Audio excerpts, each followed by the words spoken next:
Should we talk about it? Should we talk about what? If you can have sex with ghosts. What? Remember I said, do we want to talk about if you can have sex with ghosts or not? No. Didn't Kesha have sex with a ghost? I don't know if Kesha had sex with a ghost. I think so. I really don't. I feel like I heard that somewhere. Warning. The topics discussed on this podcast are subject to adult themes and languages.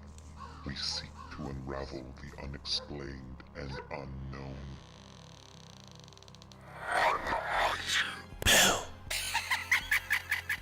This is Encounters. Hi everyone and welcome to Encounters. My name's Dakota. I'm Amanda. And today we are talking about the Perron Family and the Harrisville Haunting. Otherwise, the story from The Conjuring. The first one. Before Annabelle, before the nun. No. Actually, watching it today, I just watched it like 10 minutes ago. And it is supposedly after Annabelle in the 60s. Duh. Yeah. But right before Amityville. No, all I'm saying is like before all those movies came out, there was The Conjuring. Before this whole line of stuff. Now they're making stuff up. Now they're making stuff up. They're making stuff up in this movie too. Yeah, but this was supposed to be like the true story. I mean, it's not far off. Here's the thing. The real story, the true story, is much scarier than the movie. And that was actually at the director's will. He was trying to get a PG-13 because he thought it would be easier to bring it to a wider audience. Yeah. And the Motion Picture Association still gave him an R and was like, this shit's still too spooky. And then the people that lived through it were like, what? This isn't even half of it. What do you mean this is too spooky? If you couldn't tell from the Conjuring movie itself, this actually does come from one of the investigations done by Ed and Lorraine Warren. Yes, actually by the Warrens. They didn't show up for a day. They were here. This was them. This was them. Though there are some discrepancies between what we have brought to the screen and what they did. And I'm sorry. The problem is what they claim happened is not as fantastical as what the movie makes out to be. Even Lorraine admits that the director took artistic liberty. And I would agree. He did. He did. There are some beautiful moments though. I have to first and foremost state that Vera Farmiga, is that how you say her name? I have no idea who you're talking about. Vera Farmiga is the woman that plays Lorraine Warren in the movies. Oh. She is so amazing. And she's a good actress. She is. And I actually really like seeing her play Lorraine. No matter how heroicized they've made Ed and Lorraine, they're both really cool. And it's like... Yeah. And I was thinking about that earlier today. I was like, there's the DC universe, there's the Marvel universe, there's the Disney universe, and there's like straight up the Conjuring. There's the Warren universe, and the Conjuring universe is definitely a thing. I actually really am happy about it, but they got a lot wrong with this one. Yeah, a lot. And today we are going to bring you all of the spooky details that we could find, both from family interviews, stuff from Ed and Lorraine, what we saw in the movie, what history provides to us from certain people.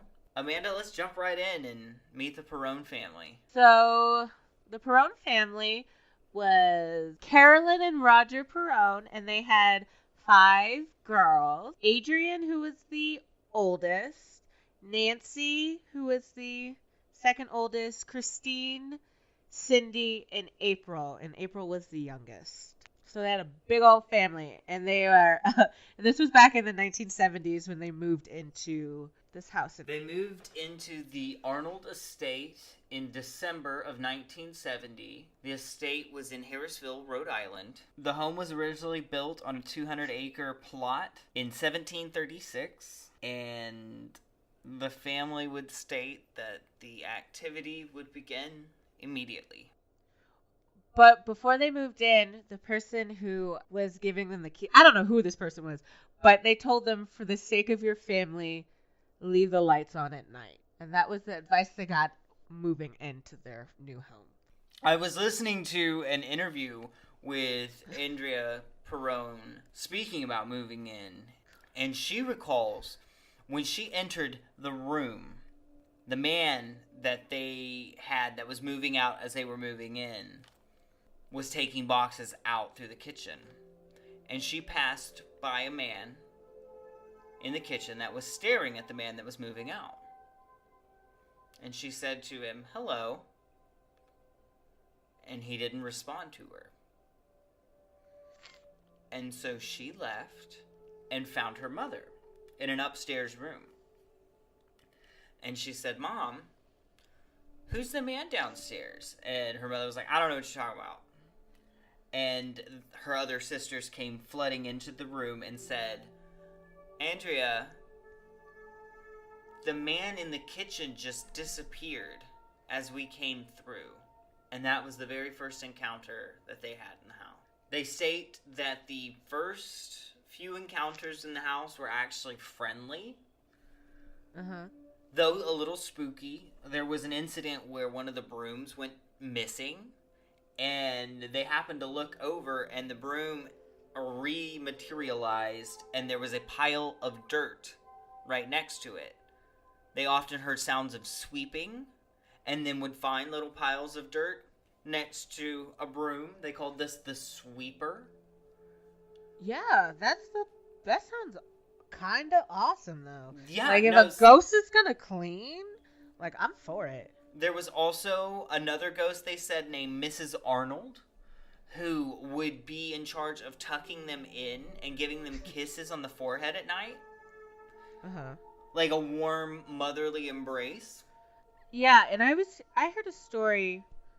Someone was talking about how at first the girls just thought it was their mother, but they soon figured out by the smell that it wasn't their mother. Did you hear about that? No. Yeah, it was like they did. When the ghost would tuck them in and kiss them, they thought it was just like, we can't see her because it's dark. But then they started noticing the smell, and it smelled. The ghost smelled more like flowers. She had a very like floral smell to her, and that's when they really figured out it wasn't their mother who was doing this. Like, it was something else. That's yeah. They also had a little friend named Johnny Arnold who would play with the girls. They actually took him to be a really close friend and ended up even calling him Manny. Yeah. This is also like reflected in the movie with the little kid that has the little box that they take home. If you've not seen the movie, I do apologize, but Amanda, it's been out since 2013. I don't give a crap. I'm not gonna watch that movie. I don't blame you, it's fine. Then there seems to be like a spiritual shift that starts to happen. Yeah. More of the malevolent spirits start to come out. This is where we start to get the disembodied voices. Ugh, this really is unnerving. And something that we also see later in Infield. We get the knocking. We get levitating furniture. We get things getting moved around. We get girls having their legs pulled. We get scratches and bruises and other things like that. Yeah. One of the disembodied voices encounters. Did you hear about this, Amanda? Yes, and it's really creepy. The soldiers? Yes. Ugh. Cindy was in another room, and she comes running into Andrea's room saying, I hear people, but they're all saying they're all different people, but they keep saying the same thing. They keep saying the same thing. And she was like, what are they saying? What are they saying? What are they saying? And Cindy said, they're saying there's 7 dead soldiers buried in the walls. There's 7 dead soldiers buried in the walls. There's 7 dead soldiers buried in the walls. She wanted to point out that it was like they were chanting it over and over, and it was one voice, but it was different voices, almost like a choir type of situation. Which, for me, if I was a child, I don't know what I would do. I wouldn't want to sleep in that room if I thought there were 7 dead bodies in it, like buried in the walls. Buried in the walls, everywhere. Ugh. Like, oh my God, I would be terrified. We start to get beds and doors slamming. In the movie, this is referred to them knocking and hitting the walls 3 times. Something Ed and Lorraine point to say that it's a mockery of the Holy Trinity. Oh, is that what they say? Oh, that's what they say.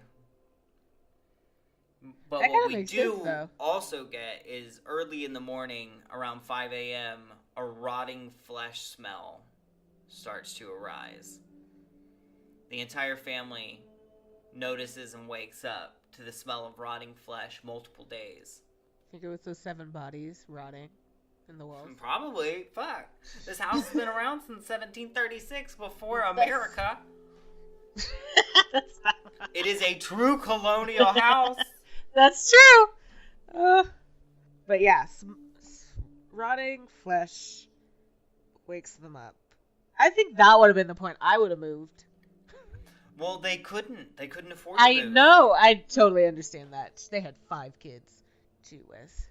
There's a moment where a certain spirit starts interacting with Carolyn and Roger in various different ways. Yes. It goes unnamed for a little bit, but it would always be sensual with Roger.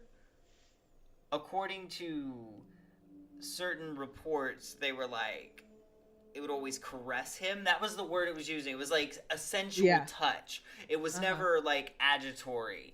And then of course there's Carolyn, who it would like push and torment. Almost. Yeah. Not almost, completely. Definitely.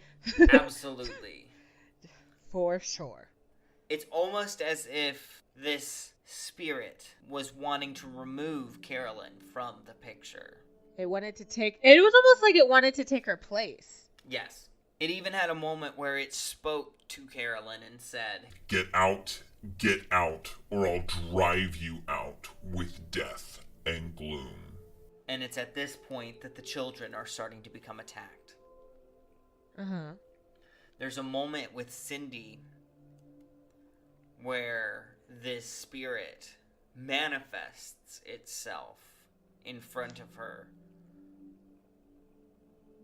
Cindy describes it as this, like, shapeless, shadowy mass in the center with a face that's pale and teeth that look rotting. It had no arms, but they were like twigs reaching out to her. And it looked at Cindy and said, come to me. And Cindy said no and ran to her mother, which probably pissed it off even more. Right. There's also another spirit that arises at this time that the Perron family doesn't like to speak about. But it's an important encounter because it affects the entire family. There is a male figure that I believe is referenced when they first moved in that they don't like to speak about. Yeah. And it's thought that there's a sexual molestation that happened among the girls with this entity. Yeah. As the paranormal activity in the house swelled, the Perron family decided to seek some assistance from some people who... I don't even know how they got their information. I heard somebody called them. That's probably true. Yeah, I didn't hear that I heard in the movie that the mom called, but she didn't. Yeah, in the movie The Conjuring, the mother definitely reaches out to them and's like, I heard that you did something about a possessed doll. And they're like, yeah, we did. We're coming to you now. In 1973, Ed and Lorraine Warren are called in to do a paranormal investigation to help the Perron family, who are experiencing what Lorraine would say was diabolically infested. Yeah. Lorraine openly said that a dark spirit resides here. And it's through this investigation that we discover the spirit that they believe would be plaguing the Perron family. Oh, you got a name to it.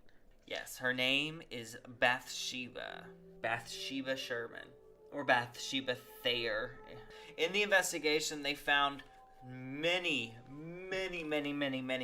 deaths had happened on this property. Before we get into Bathsheba, who is the most important spirit, I think, in this case, I'd like to read you some of the deaths that happened on this property. So first and foremost, 8 generations of a single family had lived and died on that property since the house's construction. As far as grotesque deaths, there have been 2 suicides by hanging, Suicide by poisoning, the rape and murder of Prudence Arnold, 2 drownings, 4 men have frozen to death, supposedly 3 children of Bathsheba, and 1 infant who suffered impalement in the back of its head. with a sewing needle. These are the only things that I've been able to find. I found that was the information in the Black Book of Burville, which is a town death record. Some of the most notable deaths actually lined up with some of the other spirits in the house from earlier, the friendlier ghosts. In the 18th century, Mrs. John Arnold, the 93-year-old matriarch of the Arnold family, actually hung herself from the barn on the property. I couldn't find why she hung herself, but she did. She was 93? 93. She probably just thought she wasn't gonna die. Probably, especially in the that- 1800s. Right? I am immortal and need death. Yeah, she probably thought she was a vampire or something.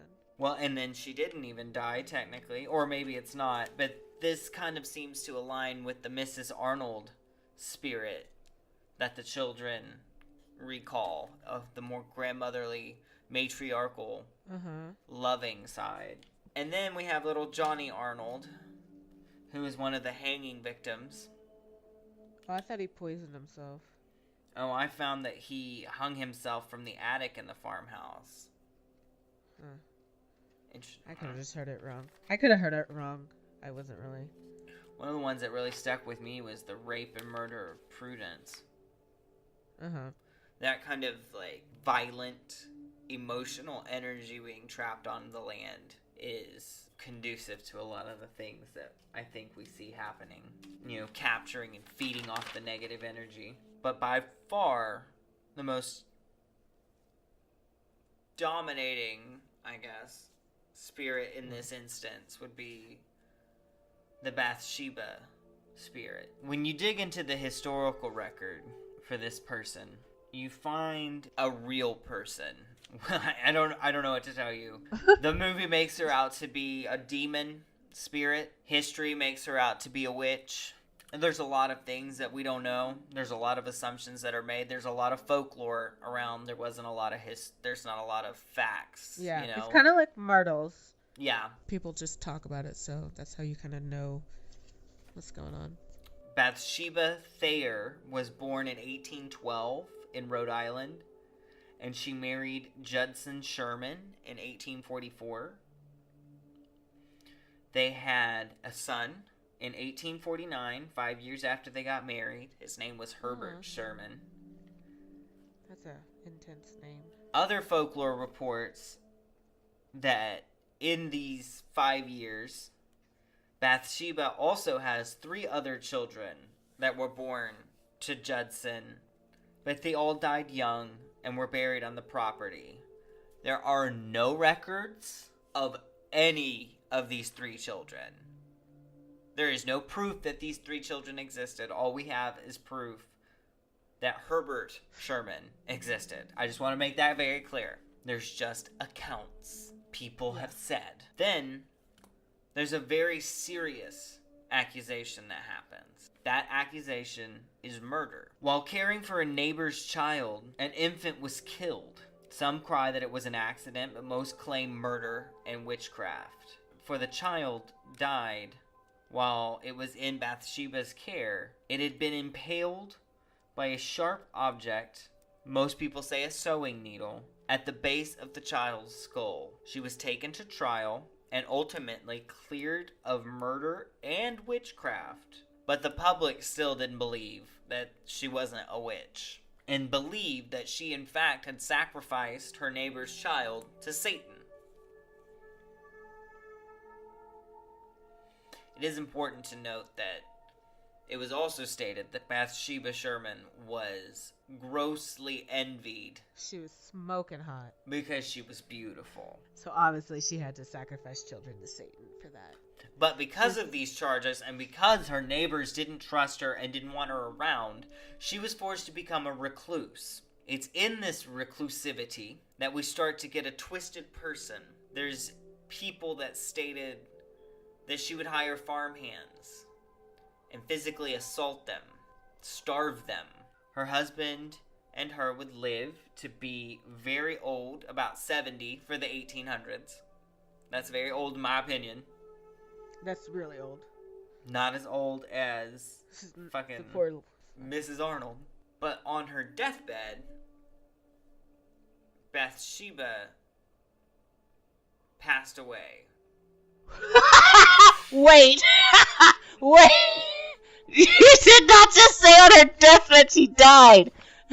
Yep. She Okay. did. How did you hear she died, Amanda? Because I know we talked about this. Some people say that she turned into stone. Yeah, some people say that. And then other people say she just had a stroke or died of old age.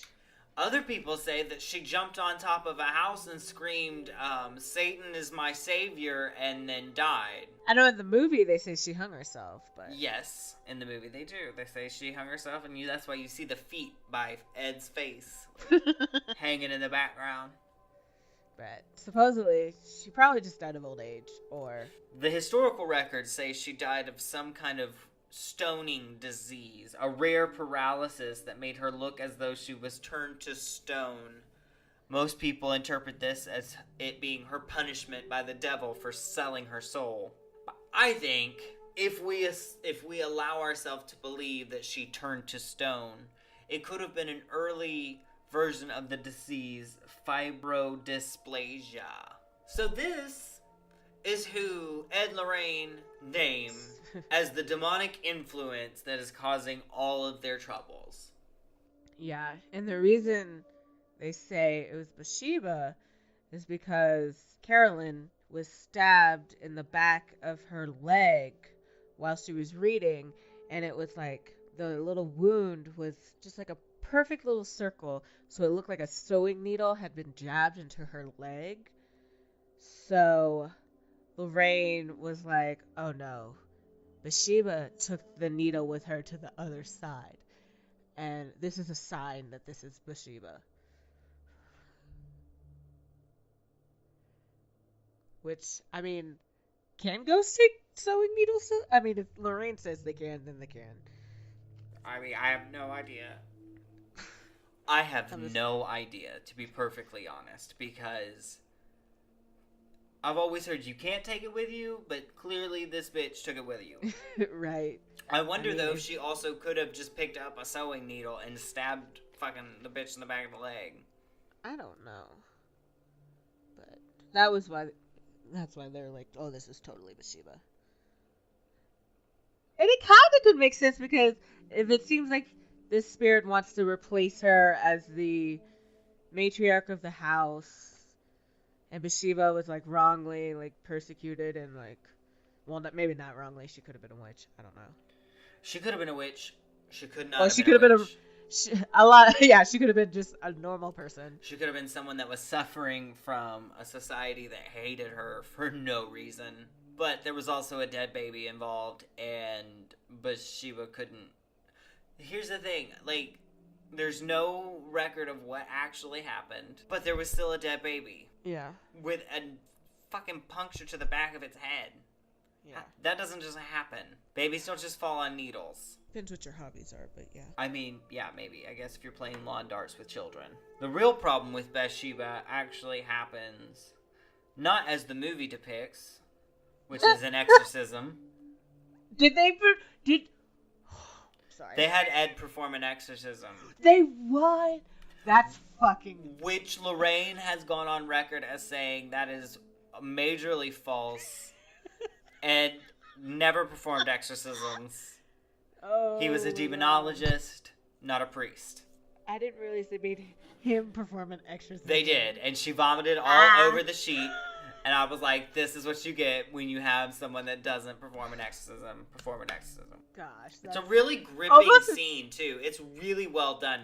The thing in this movie is all of the special effects are absolutely terrifying. It's the most realistic haunting movie look ever. Watching a girl's hair slowly fly up and then get pulled, and I thought it was great. Yeah, but it's almost kind of insulting that they had him perform an exorcism. It is. Because what actually happened... Right? Oh. What actually happened was a seance.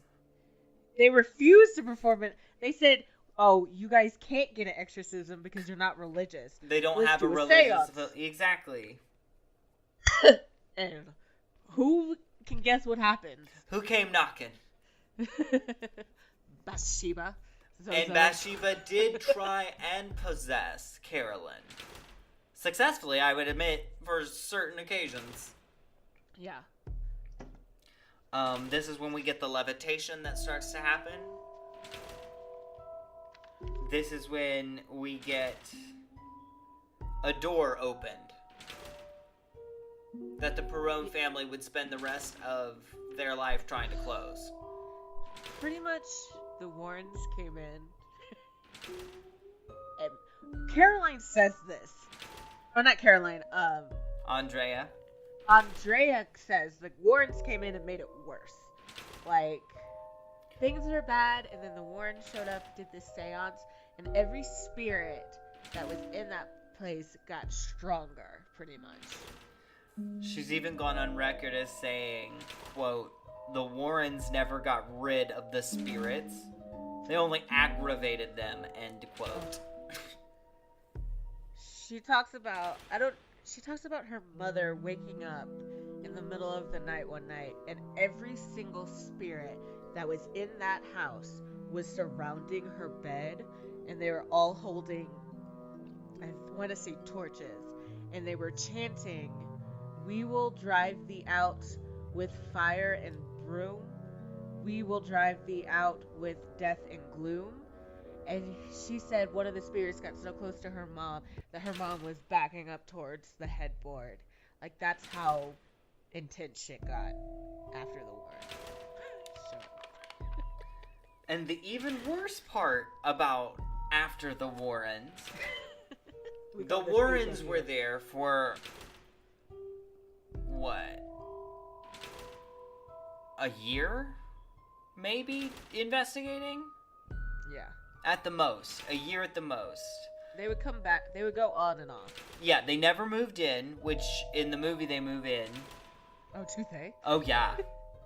Oh, they just, like, make themselves cozy. They straight up Maybe leave their child. Watch this movie.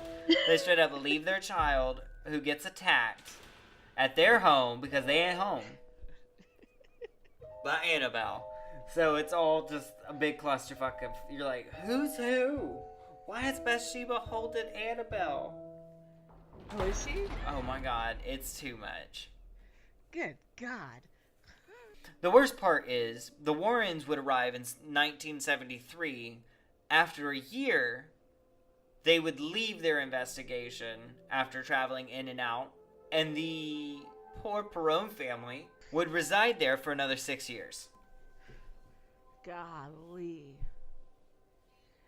And Lorraine, mind you, she talks about everything, but she is still traumatized by whatever happened at that seance. I think everyone is still traumatized by what they saw at that seance. I believe even 2 of the girls were there at the seance and witnessed what happened with their mother. Yeah, they snuck in, and I don't think anybody talks No, about specifically not Carolyn. Or Lorraine.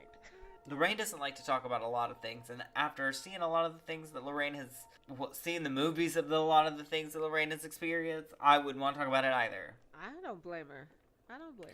It's really important, though, because the movie does have strong elements of what Ed and Lorraine would teach. One of those being the demonology aspect for a demonic haunting, which is infestation, oppression, possession. And if you follow the Perron family case, that is exactly what happens. We get an infestation of spirits, like the friendly spirits, then the malevolent spirits. You get the oppression, the sadness, the anxiety, the fear, the takeover. And then ultimately, you have the Warrens come in, perform a seance, and then you get possession. Poor Carolyn. I know. Jesus. Possession is when they finally feel like they've weakened your soul down enough and they can attach and take over. And Lorraine is stated as saying the moment that they arrived, they saw that this thing was attached to the family. Not just to Carolyn. Yeah. I think Bathsheba was attached to Carolyn because it wanted to get rid of her. But it attached itself to the girls, too. It was feeding off of them. Yeah. Even when they left, they said it went with them. Something went with them. Oh, yeah. They believe that a door was opened, and they weren't strong enough to close it. Andrea even says, there are things at this house that no one will ever know what happened. Because each of them, all 7, had their own separate experiences, plus Ed and Lorraine, and whoever was investigating with them. Andrea even calls the farmhouse a portal cleverly disguised as a simple farmhouse. After the Warrens' cleansing, the activity actually increases. Violent, even more violent activity begins to happen. The Warrens are fired, asked to leave, and not return, because shit got worse and they didn't know what to do, and they were like, clearly this isn't working. It's not us, it's you. It's definitely you. It's gotta be you. And then they finally were able to save enough to move. In the summer of 1980, the Perron family left the farmhouse and sold it to Norma. I heard someone else had it before probably. Norma lives. Yeah, Norma lives there. She's now. the present owner. Okay, well, I don't know who they sold it to in 1980, but they got the fuck out of there. And they say it followed them. Yeah. But the majority of the hauntings ceased on the property, and the larger attacks ceased on the family. They did say the man who was trying to renovate the house, did leave screaming. Just left his tools, his cars, his clothes, everything. Just left in the middle of the night screaming like Amityville style. Not surprised. Right? If he was renovating it, yeah. I wouldn't be surprised. And then it sat empty for a while, and then now Norma. Yeah, and Norma has gone on record as saying that she openly has tried to disprove, or is seeking to disprove, the Perron family claim that things are haunted. Yeah. But I watched a video with her sitting down with Andrea, and she states that there are things that happen that she cannot openly explain away. Yeah. And Andrea's like, yeah, we heard that too, and it was this. She seemed a lot more open to be like, oh shit, I didn't know that. Yeah, because I know she hears like knocking, not knocking, but like, and mumbling. Yeah, talking, footsteps, then like doors opening. Like she hears a lot of. It sounds like a lot of residual noise. Leftover PK energy. Yeah. I would like to examine this. What is similar to this instance and this case to Enfield. Oh, well. There's a lot of young children. Yeah, they say children are definitely able to connect with the spirit world. A lot of young girls at puberty. I think there was PK energy that was manifesting, and that's why there were so many spirits abundant, or at least that may have been, like, visible or interacting on the property. Oh, for sure. And then the more they gave into it, the more energy they were putting into it. And you talk about 10 years of torment, that's going to leave a that's going to be like a generator. That thing is just going to run and run more efficiently than any fucking eco-friendly car right now on the planet. Right. Maybe that's what we need to do to fix the gas problem. Fucking run it on human misery. Right. It's pretty abundant right now. It was interesting because Norma had the ghost hunters come in and investigate her house, and they caught a door opening on its own. Yeah, they had that in 2005. They caught some cold spots too, but I think the door opening is really... And, like, Norma was surprised. She was like, oh, shit. Well, on top of, like, the voices and everything else, she's kind of like, oh, fuck. Maybe this is more than what I wanted to deal with. But I think it's interesting because with Bathsheba, I don't know personally. This is all just like from my knowledge and what I've read today. I don't know if Bathsheba was actually the spirit that was tormenting them. I think personally, whatever this evil spirit, I think it was more demonic than human.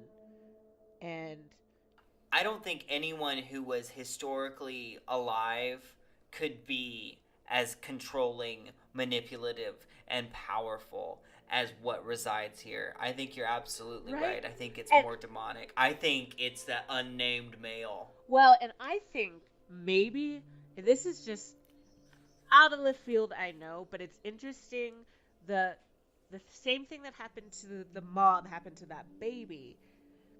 What if it was something demonic? Like, what if Bathsheba had nothing to do with that? I mean, she was clear. I think Bathsheba was, I think she was just a historical, like, keystone. Like, oh, look, there was a witch that lived here. It's gotta be that. But she wasn't even, she was buried in a Baptist cemetery. And she was given a eulogy. If she was a witch, they wouldn't have allowed that. At that time, she wouldn't have. Absolutely. She would not have been buried. So I don't even think she was a witch. I think there's just a girl named poor girl named Bathsheba, who, like, died at 70, and someone one time thought she was a witch, and that just got spread. Like, that's absolutely possible. I mean, with the absolute fear and dread of witches, especially in that time around Salem, and being a religious sect that America was at the time. At the time? I know, I'm trying to be careful. I think there was something way more demonic. So right when they did that seance, it was on. It was like, oh, is that the door? Right. Is that, are you going to let me, It was so sexy, right? Oh, poor thing. And then, of course, 33 years later, we get the Conjuring movie. After the Conjuring movie, fans of the Conjuring movie decide that it's alright to start doing this intense shit that Andrea Perron would call the besiegement of Bathsheba. It was a very interesting video, and I encourage everyone to watch it. It's overly dramatic, but its content nonetheless is not any less important. Bathsheba's headstone was cracked and attacked. Fans of the movie were like fucking with it. Not only were they doing that, they were paying Norma tons of visits and basically trespassing all over the property with the house, which scared the shit out of her. A big reason she wanted to disprove all of that shit. She actually sued the film company for damages. The film itself was actually shot in North Carolina. I had a lot of problems watching this movie after researching, because none of it happened that way. All of the dates were inaccurate. That's what pissed me off the most. Like, the movie was like, Ed and Lorraine Warren show up in 1971. I was like, no, that's 2 years too early. What do you mean? What pisses me off is hearing that he performed an exorcism. Oh my god. That makes me so They would have probably done an exorcism in the first place. There was no seance in the movie. They probably would have done an exorcism in the first place, though, if they would have got a priest. I mean, I know they're not religious, but if they would have believed enough to have a priest come in, they might have not had as many problems. Well, and that's a major plot point in the movie, is because they're not religious and the children aren't baptized. The Catholic Church didn't care. Well, well, maybe not in the 70s, but there's other churches now that would have done it easily. Well, yeah, I mean, but I became a minister of a church once. It took me 5 minutes to plug in my information online. Did you become a minister or did you become ordained? A little of both. I'd like to end on some words from Andrea Perron about the whole incident, like how she sums up, because there's a lot of people that are skeptical about what happened to her family. There's a lot of people that are skeptical about the involvement of the Warrens. There's a lot of things that go on. And Andrea says, quote, "People are free to believe whatever they want to believe, but I know what we experienced," end quote. Truth. She wrote about it in her own 3-book series. Her family had a very hard time reading it. It's 3 books. The books are called House of Darkness, House of Light. You can find them on Amazon. I did not buy them because it's 3 of them. There's 3 of them. It's a lot of them. I watched The Conjuring. That's enough. Right. Got it. And I did my research, and I found some free excerpts online. I saw her talking.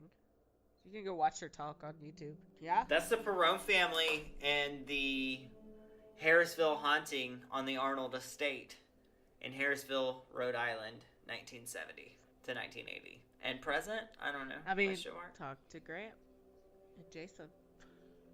Norma, yeah, she's fucking pissed. Don't talk to her, actually. Yeah, leave her alone. Her the fuck alone. She has said that she's captured blue orbs on the property now. Yeah. But in the interview she had with Andrea Perron, she was like, I don't really put up with crap. Yeah, I'm sure she does. And I think they know that. But what did we learn today? Don't trust the Warrens to do a seance at your house. Yeah, no, and I feel like that's a bad lesson, because I still like the Warrens, but at the same time, it's like, don't invite them. Like, Poor Carolyn. I wonder if she tried to sue. How do you sue someone for that? You got me possessed. Oh. I know it's not your fault, but damages. Right. It looked really bad in the fucking movie. Like, bitch went rotting. And they didn't even have her get stabbed in the movie. Oh, they didn't have anything about the baby. Well, I'm sure they didn't want to talk about it. I mean, they could have just really talked about it, but yeah, I guess not. Well, yeah, why not just do the whole thing and make it an NC-17? Who gives a damn? No, we're not gonna. Did they make Bathsheba pretty? Did they even show her as a young person? They didn't show her as a young person. They only showed her as a witch. Yeah, so, I mean, if they weren't gonna show her. It seems harsh, that's all I'm saying. It was harsh. It was harsh. They gave her no credit. They just hung her from a tree. And then put her in a wardrobe. I know. And she could have just been, like, a regular person. Like, and now her name is kind of synonymous with this demon. With the devil. Poor thing. I feel you, Bathsheba. I got your back, girl. But it would be an understatement to say that the after effects of this haunting didn't follow the Perron family for the rest of their life. And to this day. They still have stuff.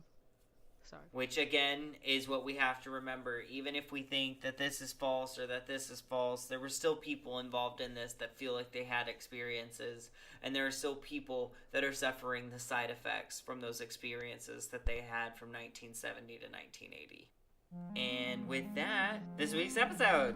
And guys, I gotta say, welcome to October. But yeah, next week is the Wendigo from Algonquin Native American culture and the Jersey Devil from New Jersey. If you like what you hear, please subscribe to our Facebook page at Encounters a Paranormal Experience. You can find us on Instagram at Encounters a Paranormal.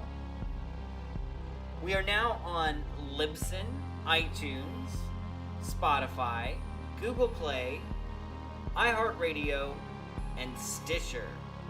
But until next week, I'm Dakota. Stay spooky.